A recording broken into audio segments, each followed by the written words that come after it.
Добро утро, секој утро, добро дојдовте назад. Веќе од рано утринава ја најавуваме неколку пати темата за денеска со магистар Сречко Рајовски по молекуларна биологија и физиологија, шеф на молекуларна лабораторија во Аџибадем Систина. Ќе зборуваме за тоа колку е важно навременото тестирање, но и масовното тестирање. Ќе позборуваме малку поконкретно на оваа тема. Најпрвен, добро ви утро. Верувам добро се чувствувате во студиото на телевизијата. Добро утро, добро ве најдов. Поздрав до вашите гледачи.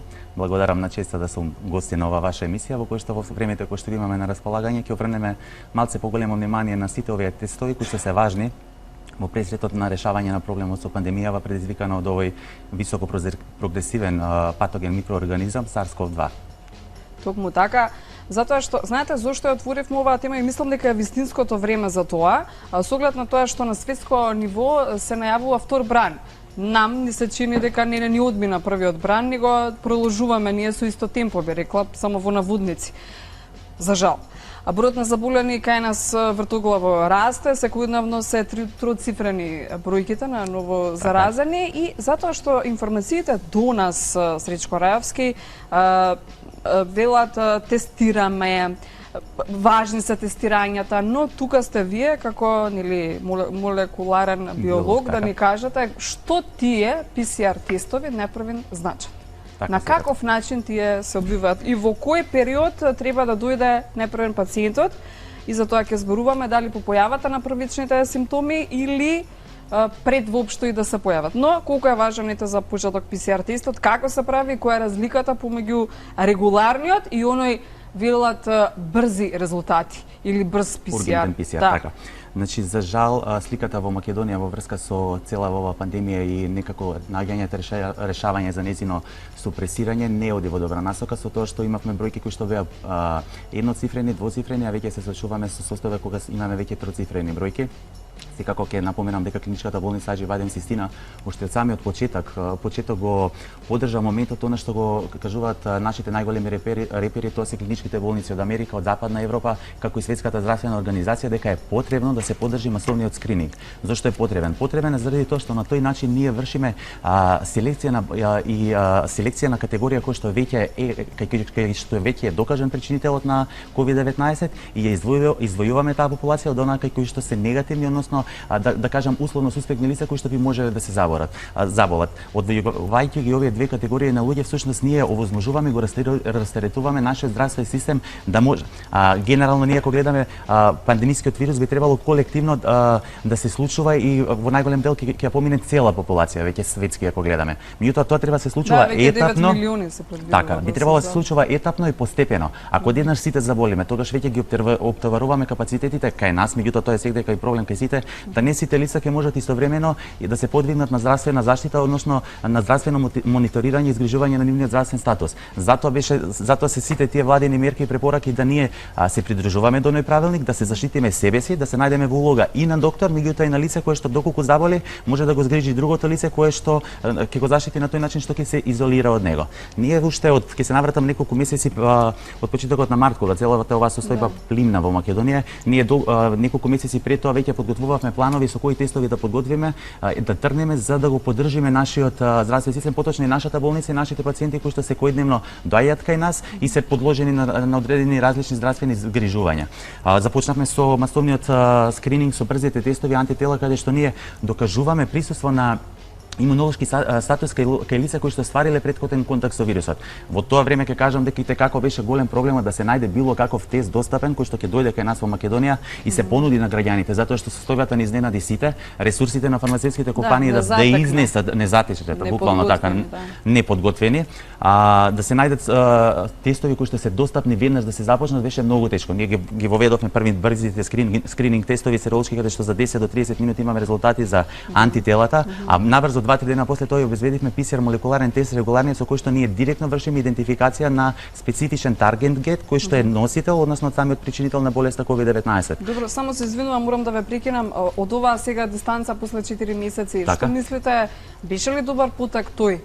Значи, ние уште стоиме до... Дали се меродавни тие првичните тестови што ги направите? Секако, сите тестови се меродавни и се поддржани од Светска здравствена организација и од светот, и јас стојам до таа препорака, мислам, го пренесувам она што и на нас ни го препорача на сите тие стручни состаноци од Светска здравствена организација, сите тие скајп комуникации во кои што советот беше што повеќе да се скенира, односно да се направи тој скрининг на популацијата, за да ние издвоиме категорија на луѓе кои што се суспектни, на некој начин носители на вирусот и лица кои што се здрави. На тој начин ние ќе возможивме контрола кој што ја имавме на почетокот, меѓутоа мислам дека веќе се враќаме во состојба да имаме втор бран, нови кластери кои што ја нарушуваат целата слика во збринувањето и изгрижувањето со овој пандемиски вирус. А кога е најидеалното време да се направи ПСР? Најидеалното време, се уште постојат истражувања кога е најсоодветно. Треба да почувствуваат некакви симптоми или така, значи препораката оние што се првични, кашлица, висока температура, веќе симптомите ни се добро познати на сите и на јавноста. Но постојано се менуваат. Со оглед на тоа што нели зборуваме за нов вирус и Светската здравствена организација исто така беше како неподготвена, затечена и тие постојано ги менуваат сите тие, па и симптоматологи и дека тие што не развиваат никакви симптоми, асимптоматски пациенти кои што се всушност ние претпоставам дека секој од нас може да се најде во состојба да го носи вирусот, но е важно да навремено се тестира, да знае што носи во себе и да знае да се згрижи и себе си, меѓутоа да го згрижи и оној кој што не го носи вирусот.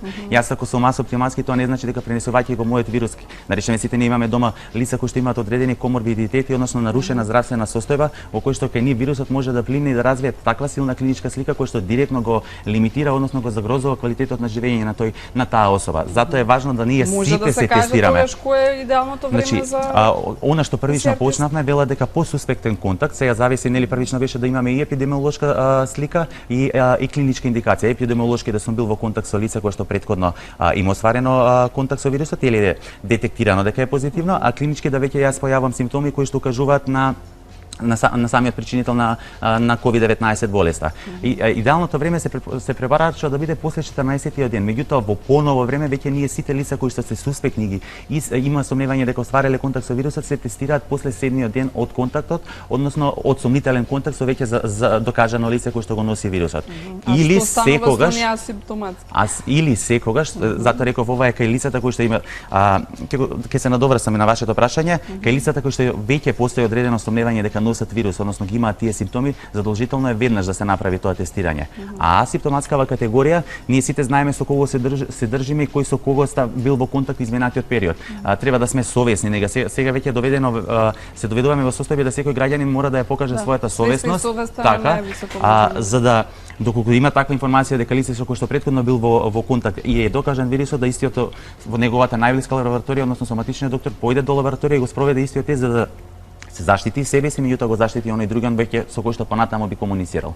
Тоа се тие мерки кои што секој од нас треба да се придржуваме, а можеби ќе биде субјективно кога идне само моментот, меѓутоа тоа некако и генерален став дека како граѓани малце тоа го превидовме. Така, а сега за резултатот на ПСР тестот, ако е лажно негативен. Од што зависи неговата точност? Значи лажно негативен. Кога ќе кажеме лажно негативен, лажно негативен, што би значило? Постојано нели велам информациите кои доаѓаат до нас е првиот тест е негативен, вториот тест е позитивен. Сега зошто тој прв е негативен? Затоа што вака, тестовите кои која одредува? Точноста која одредува. Светската здравствена организација произведува китови кои што треба да бидат верификувани, меѓутоа и валидизирани. На почетокот имавме само верифицирани китови кои што немаат помината валидација од страна на Светска здравствена организација и истите тие треба сите ние лаборатории кои што ги воведеме во овие молекуларни тестирања требаше да се придржуваме до протоколите кои што Светска здравствена организација ги понуди. Сензитивноста на ПСР молекуларните тестови за среќа е најголема, таа е 99,6% со точност и веродостојност на резултатите. Меѓутоа не постои апсолутно 100% тест. И сега врз точноста на целиот тој резултат, важна е таа клиничка слика на пациентот, епидемиолошката слика, преданалитичката фаза, правилното земање на бриз и специфичниот кит за детекција на самиот вирус. Лажно негативен наод ние ќе добиеме на пример кај лица кај кои што денеска сум бил во сомнителен контакт со лице кај кои што е докажано причинителот на COVID-19 и утре кога одам да се тестирам. Моето тело можеби стапило и сварило контакт со вирусот, меѓутоа процесот на инкорпорирање на вирусниот вектор во мојата клетка и до процесот на развивање на симптоматологија бара период на инкубација. Инкубацијата вели трае од 4 до 7 дена, од 4 до 14 дена. Да, и тие се менуваат. И тие се менуваат. Имаме лица кои што симптоми се појавуваат после 23 ден. А капацитетот на детектабилност на китот за детекција на вирусот е над 5 копии на интернационални единици на милилитар. Под 5 не детектира ни еден тест во светот. Сензитивноста и специфичноста на тестот на сите тестове Светска здравствена организација е над тој лимит. Тоа значи кај лице кои што денеска сме детектирале не сме детектирале присуство на вирусот, имаме негативен аут, доколку оно стварило контакт со вирусот, има копии кои што се под детектабилниот период на самиот тест, значи во периодот што следи тие вирусни компоненти, односно вектори ќе се инкорпорираат во клетките, ќе се размножат доволно и веќе на следниот тест, после 4 до 5 дена ние ќе ги фатиме и ќе го добиеме тој позитивен аут. Значи тие се условно лажно негативни наути. По ова ваше излагање имате навистина премногу предизвици во овој период на светска пандемија. Да, интересно звучи, верувам за сите вас микробиолози. Да, интересно е предизвик за сите нас молекуларните биолози, односно ова е предизвик на ниво на цела лабораторија. Ние ќе кажам дека дијагностичките гранки деноноќно секојдневно се реорганизираме. Ако кажам дека пред 3 месеци започнавме со тестови кои што ги понудивме најпрво за нашите хоспитални пациенти, односно за пациентите кои посетуваат нашата болница, а потоа сето тоа пливна, па се реорганизиравме деноноќно со воведување на нови протоколи, организација на смени да ние ги зголемиме капацитетите за тестирање кои што се достапни како услуга на граѓаните кои што имаат потреба од тоа. Колку досега се направија тестирања во клиничката болница Аџебадем систем? Она што е пофалба за нас, ние најпрво почнавме со капацитети на тестирање 24 PCR молекуларни тестови на дневно ниво, заради потребите на цела оваа пандемија и поддржување на нашиот здравствен систем. Нашите капацитети денес во овие услови во нашите лаборатории изнесуваат повеќе од 150 теста на дневно ниво, односно ние на 24 часа реферираме најмалку 150 наоди. Вкупно бројот на изработени тестови поминува преку 6000 тестирања.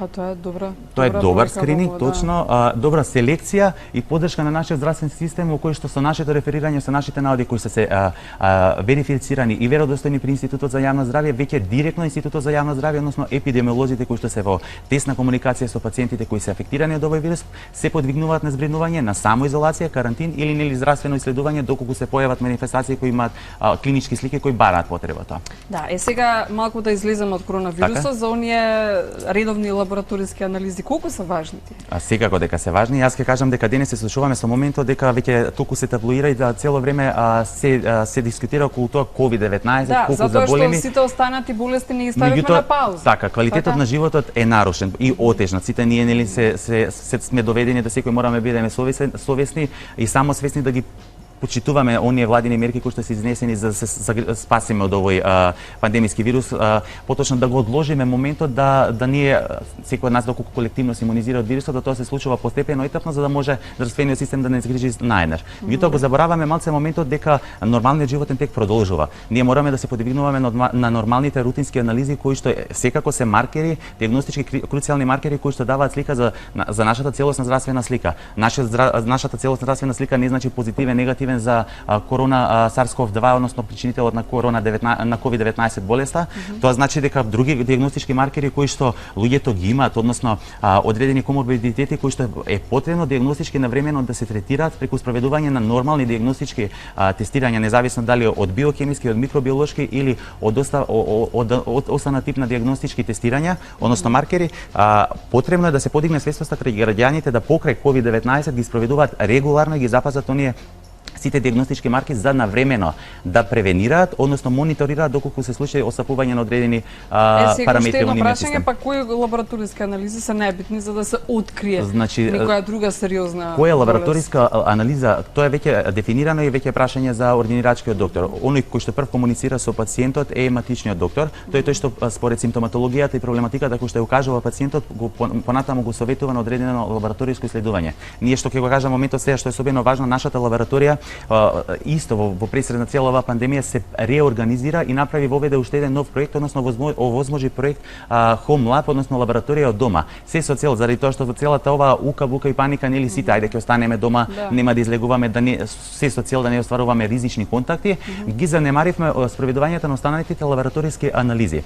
Во тоа име, за да ние навремено ги превенираме и следиме одредените клинички маркери, односно дијагностички маркери кај пациенти кои што има докажано претходни нарушувања на здравствената состојба, ние возможуваме специјална екипа која што ќе биде достапна на нашите граѓани да биде повикана дома во домашни услови со почитување на сите безбедносни мерки предвидени од Светска здравствена организација, почитувајќи го вработениот кој што оди на терен да земе и да изврши флеботомија така и укажување на заштитни мерки на пациентот кој што ќе дојдеме дома во неговата комфортна зона да земе примерок за испитување, укажуваме на заштитни опреми во кои што го заштитуваме и вработениот, меѓутоа тој кој што се зема примерок, овозможуваме услуга во која што ние на пациентите ја доставуваме лабораторијата да биде достапна од дома. На тој начин ги стимулираме да ги спроведуваат нормалните лабораториски диагностички маркери за мониторирање, односно следење на веќе нивниот претходен здравствен статус. И верувам дека како лабораторија во Ачибадем Систина сте најгорди кога ќе превенирате некоја сериозна болест. Тоа е задоволство на сите. А како молекуларен биолог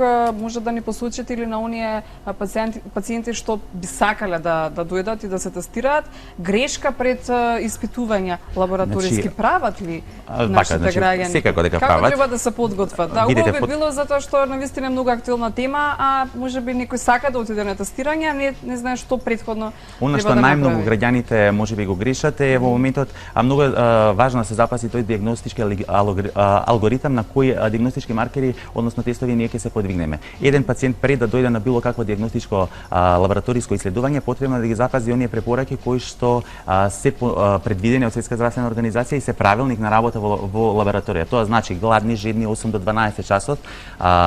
Гладни и жедни 8 до 12 часот. Тоа обично се прави во ноќните термини, после 22 часот не се консумира ништо во раните утрински часови, после 8 до 10 часот се советуваат граѓаните да дојдат во лабораториското место или да не повикаат ние да отидеме кај нив, се спроведува процесот на ДНК функција, земање на биолошки примероци кои што се подвигнуваат на лабораториско тестирање. А зошто тоа се прави? Заради тоа што во момент ние кога консумираме храна треба да видат точни резултатите. Треба да видат точни. Тие директно го лимитираат веродостојноста на лабораторискиот наод. Ние кога сме јаделе претходно, консумирале шеќер, консумирале алкохол и имале бурна ноќ да кажеме, следниот дел кога се подвигнеме на одредени лабораториски тестирања ќе добиеме лабораториски маркери кои што се вон референтниот опсек и кои што на докторот понатаму му ја искривуваат јасноста на клиничката слика, односно на анамнезата на тој пациент. Нас ни е важен за запазување на тој базален метаболизам на телото во кој што ние имаме директен увид во неговата основна состојба во телото. И уште едно последно прашање како за окружување на вашето денешно гостување во Добро утро секое утро. Во услови на пандемија, ете па колку е ризично да се прават лабораториски испитувања? Што мислите вие? Значи би било добро за сите нас или има некој ризик фактор? Не знам, или колку прават рутинските лабораториски испитувања да биде поризично ако се одложуваат? Значи ризично. Што е подобро? Секако дека е ризично да се одложи било кое лабораториско исследување. Она што е советот за здравата популација да се на 2 пати во годината, односно на секои 6 месеци се спроведат основни лабораториски тестирања. Ризик е да тие истите се одложат. Одложувајќи одредени лабораториски тестирања, ние го одложуваме увидот во нашата здравствена состојба. Ние со лабораториските исследувања не детектираме болест, меѓутоа детектираме промени во нашиот систем кои што укажуваат понатаму кои што укажуваат на присутен ризик кој што може да доведе до одредено заболување. Докторот за тоа известување навремено го превенира, односно мониторира здравјето на самиот пациент. Важно е да се прават тие лабораториски исследувања, односно сите лабораториски исследувања, независно се состојбата предизвикана од овој пандемиски вирус, се со цел да ние навремено се превенираме и го одржуваме нашето здравје во најдобра состојба. Токму затоа и лабораториските луѓе и докторите например вас ве консултираат да речам за добра диагностицирање на болеста, прво лабораторија, па после тоа да одредам диагноза. Така многу е важно во телото. Секако, јас велам дека круцијално лабораториите ако ги гледаме некако делуваат заднински. Меѓутоа сега денешно време со оваа пандемија всушност го потврди она дека всушност лабораторијата она првиот дека сите сте важни. Дека сите сме важни и еднакви, всушност приказната не почнува само пациент доктор, него понатаму има континуитет и ефективноста на комуникацијата со сите здравствени единици, односно дали диагностички, дали независно кој тип на диагностичка алатка станува збор, и учествуваат како целина во збринување на клиничката, во збринување на здравјето на еден пациент. Исто што е за пофалба можеме да кажеме дека во цела цела оваа пандемиска состојба да го намалиме тој страх на пациентите, ние овозможивме и онлайн комуникација со онлайн доктор. Ние имаме на пример доктор кој што е достапен онлайн да спроведе Skype или онлайн комуникација со нашите пациенти кои што на пример сме отишли кај нив, сме спровеле домашна венефункција, сме добиле лабораториски наоди, сме ги проследиле до кај нив, имаме ефективен лабораториски систем и комуникација, нашите наоди се директно на увид со нашите ординирачки доктори, односно со нашите доктори во нашата болница, па понатаму тој доктор може со онлайн комуникација да го мониторира здравјето на тој пациент, да го згрижи, да не го изложува на ризик да излегува надвор и да биде во директен ризичен контакт со пациенти кои што се суспектни за ковидот, меѓутоа и да го следи и превенира неговото здравје независно со која проблема или потешкотија истиот се соочува. Се надевам и за новата ваша програма Хумлаб, имате само позитивни резултати. Ви благодарам за вашето гостување во телевизија Алфа и навистина корисни информации дознавме за лабораторијата. Така, ви благодарам и вас на поканата. Јас само ќе го поздравам моментот и ќе го поддржам она што Светската здравствена организација го советува до сите нас да се придржуваме до тој масовен скрининг и да сите граѓани бидеме малку посовесни и да ги спроведуваме сите потребни алгоритми, односно сите потребни тестирања, се со цел да навремено се превенираме и го намалиме штетниот ефект од овој пандемиски вирус, затоа што здравствениот систем е веќе истрошен, а ние како граѓани можеме да допринесеме да го поддржиме и да му ја лесниме работата, а ќе му ја лесниме ако сме сите совесни и морални. И да ги кажуваат точните резултати. Да ги кажуваат точните резултати, така и точни одговори. И точните одговори. Исто ќе го кажам моментот дека сме и достапни да излеземе во секое време на терен, еве се веќе се случуваме со состојба да голем број луѓе сакаат да се тестираат, да прават масовен скрининг и веќе го прифаќаат тоа граѓаните. Веќе има сите сме хипокондрици, се плашиме дека сме носители на вирусот или некако сме се инфицирале, така да имаме решение и за нив. Ние имаме мобилни екипи кои што се достапни и може да стигнат во било кое време во нивните фирми, независно дали се градинки, школи или било кои институции, да го поддржат да ја поддржат потребата да спроведат одредени тестирања, се со цел да навремено се превенираат. Да, вие како клиничка болница Аџи Бадам Систина, ние како медиум нели општо одговорни сме пред се и потсетуваме за превентивните мерки да се почитуваат, да бидеме свесни и совесни на највисоко можда ниво. Шефот на молекуларна лабораторија од Аџи Бадам Систина, магистар Сречко Раевски, магистар по молекуларна биологија и физиологија, ни беше на гости во Добро утро секое утро. Верувам за сите вас од корист беа советите токму од него. Продолжуваме со кратка пауза, па веднаш потоа и вашите јавувања.